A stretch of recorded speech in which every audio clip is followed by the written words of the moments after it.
Selamat siang Kakak, perkenalkan nama saya Cantika Maharani Pandia. Saya mahasiswi semester 4 dari Program Studi Ilmu Gizi, Fakultas Ilmu Kesehatan Universitas Esa Unggul. Saat ini saya sedang melaksanakan tugas problem based learning dari mata kuliah penilaian status gizi, survei konsumsi pangan, dan juga prinsip asuhan gizi dan dietetik. Nah, di sini saya diperintahkan untuk melakukan pengumpulan data pada kelompok umur remaja mengenai pengukuran antropometri, terus juga wawancara food recall 2x24 jam, sama wawancara semi kuantitatif food frequency questionnaire atau SKFFQ mengenai pola konsumsi ultra processed food selama 1 bulan terakhir. Sebelumnya saya di sini punya surat persetujuan bersedia untuk menjadi responden. Di sini kakak boleh isi mengenai biodata kakak dan juga tanda tangan. Nantinya seluruh data yang saya peroleh itu akan dirahasiakan dan hanya digunakan untuk kepentingan akademik aja. Boleh untuk diisi terlebih dahulu.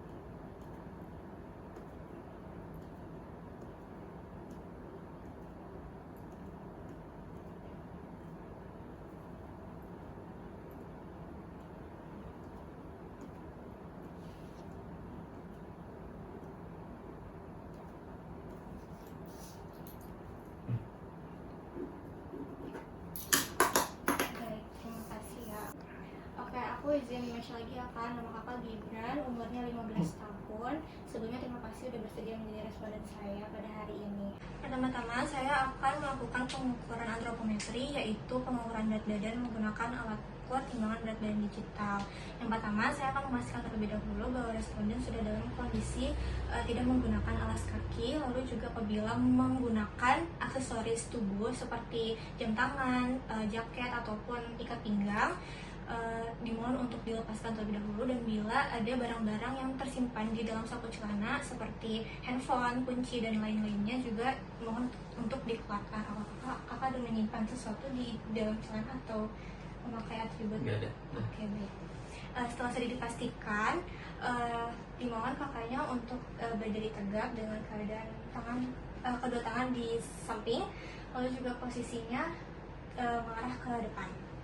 Setelah itu saya pastikan dulu timbangannya berada di angka 0. Boleh kakaknya untuk naik ke timbangan berat badan. Oke, dimohon kakaknya untuk tidak bergerak dan jangan nunduk ya. Oke, setelah sudah didapatkan angkanya, itu berat badan kakak sebesar 58,2 kg. Selanjutnya, saya akan melakukan pengukuran tinggi badan menggunakan alat ukur berupa microprice. Pertama-tama dipastikan dulu responden sudah dalam keadaan tidak menggunakan alas kaki dan juga tidak menggunakan atribut ataupun aksesoris tubuh lainnya. Lalu kakaknya boleh menghadap ke depan dalam keadaan badannya menempel pada dinding. Dipastikan kakinya rapat, yang ini tegak.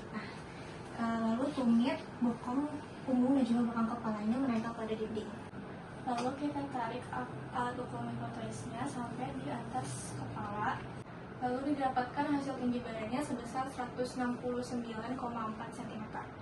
Setelah diperoleh angka berat badan sebesar 58,2 kg dan juga tinggi badan sebesar 169,4 cm, selanjutnya akan dihitung IMT ataupun indeks massa tubuh.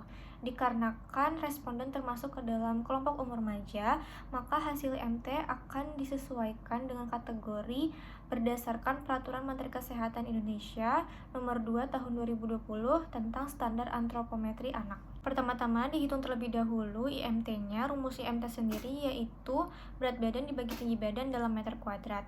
Lalu dimasukkan angka yang sudah diperoleh yaitu 58,2 dibagi 1,694 dikali 1,694, didapatkan hasil 58,2 dibagi 2,869 dan didapatkan hasil IMT-nya itu 20,2 kg per meter kuadrat. Setelah memperoleh angka IMT, selanjutnya akan dihitung dengan menggunakan rumus Z-score. Rumus Z-score sendiri itu IMT dikurang median dibagi median dikurang tabel minus 1 SD ataupun plus 1 SD. Selanjutnya kita akan melihat pada tabel standar antropometri anak di bagian IMT menurut umur pada kelompok usia 5-18 tahun.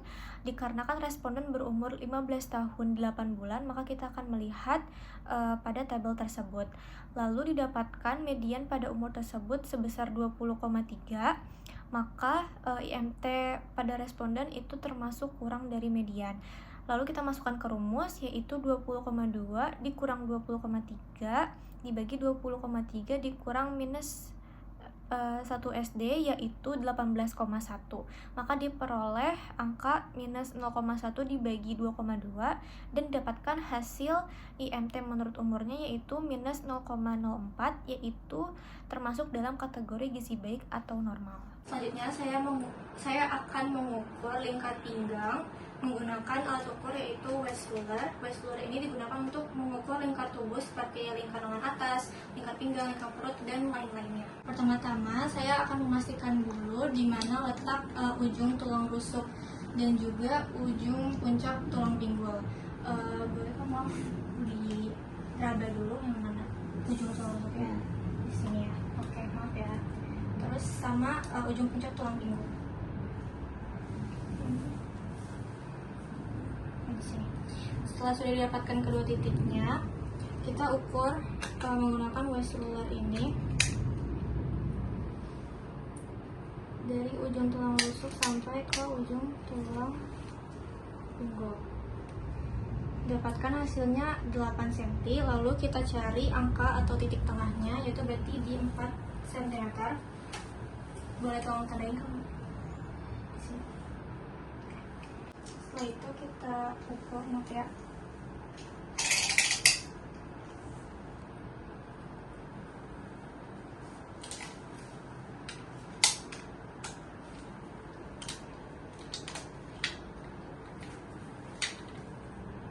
Didapatkan hasilnya itu 74,5 cm. Selanjutnya saya akan mengukur lingkar pinggul. Yang pertama kita cari dulu ujung tulang belakang pada bagian bokong. Setelah itu kita ukur menggunakan waist ruler. Maaf ya.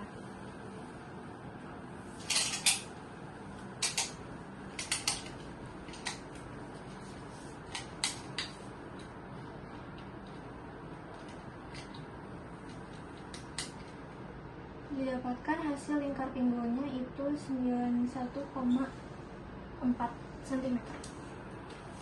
Setelah diperoleh angka lingkar pinggang yaitu sebesar 74,5 cm dan juga lingkar panggul sebesar 91,4 cm, maka selanjutnya akan dihitung RLPP atau rasio lingkar pinggang dan lingkar panggul. Untuk rumus RLPP sendiri yaitu lingkar pinggang dibagi lingkar panggul yaitu 74,5 dibagi 91,4 didapatkan hasilnya 0,81. Untuk cut off RLPP sendiri pada laki-laki lebih dari 0,9 atau dari sama dengan 0,9 maka dinyatakan berisiko obesitas sentral. Dan untuk pada perempuan itu lebih dari 0,8 atau dari sama dengan 0,8 maka dinyatakan obesitas sentral. Dikarenakan responden saya berjenis kelamin laki-laki, maka angka yang diperoleh tadi 0,81 dinyatakan tidak berisiko obesitas sentral. Yang terakhir, saya akan melakukan pengukuran panjang ulna. Panjang ulna digunakan untuk mengukur estimasi tinggi badan. Sebelumnya, permisi saya izin tanyakan untuk tangan yang aktif digunakan yang sebelah kanan. Sebelah kanan. Jika responden aktif menggunakan tangan sebelah kanan, maka kita akan mengukur tangan yang sebelah kiri. Bolehkah untuk tangannya dilipatkan ke dada bagian kanan kayak gini? Yang bagian tidak aktifnya. Setelah itu, kita cari bagian ujung tulang ulna yang menonjol sama ujung tulang siku. Setelah sudah ditemukan kedua titik tersebut, setelah itu kita ukur dari ujung ke ujung. Dapatkan hasilnya itu 29 cm.